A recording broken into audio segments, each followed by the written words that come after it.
Hello, leaders. This is Paul Grau, and welcome to Run to Your Leadership Challenges, the daily show that helps you leverage conflict to master your leadership skills and live your best life.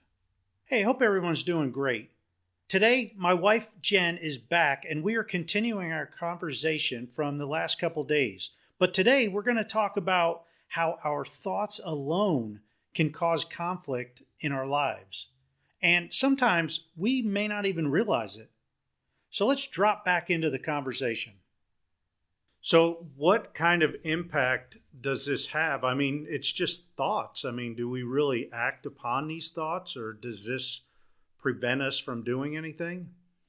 The crazy thing about ants is that they happen so quickly that more often than not, we don't even recognize it, the thought has actually happened until after we feel the emotion. So we feel this emotion, we have this reaction, and then we may recognize that there was a thought that caused that emotion. So we might have that thought. We may be in a conversation with someone and be having a great conversation with a potential client. And as we're sitting there talking to them, all of a sudden you get this thought that says, oh, this person will never work with me. I don't even know why I'm even trying.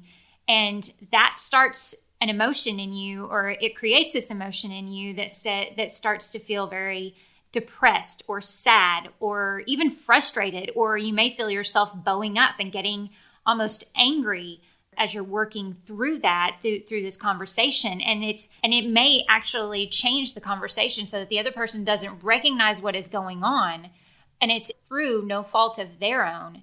But it's just because of something that is ingrained in you. It's a thought that you have that you just couldn't stop. So, man, we love dealing with conflict a lot. And it sounds like this can be a trigger point to conflict that the other party might not even know anything about, like you just said.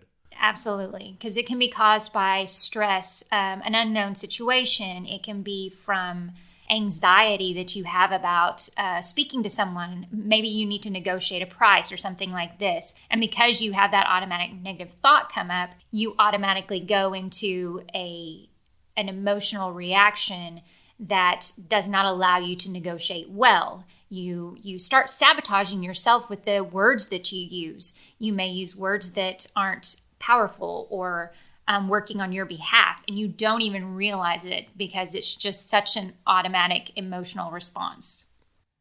Man, that is rough. We don't even realize it. Talk about our brain really messing with us, huh? So today's challenge is for you to put some thought into some of the conflict that you have had recently with anyone, and think about whether or not it was caused by an automatic negative thought that may have sparked the conflict, either in yourself or in the other person. You know, we just never really know what's going on inside other people's brains who are around us. So we need to use extreme caution when conflict arises. We need to remain as rational as possible and keep our voice in a low tone and try to ask probing questions that gets to the bottom of the conflict. Sometimes those probing questions need to be directed at ourselves. Hey, I hope you enjoyed this week's topic. But remember, the week's not over just yet. Be sure to join us tomorrow. Jen will be back again as we talk about another interesting viewpoint regarding this topic. Have a great rest of your day. And until tomorrow, run to your challenges.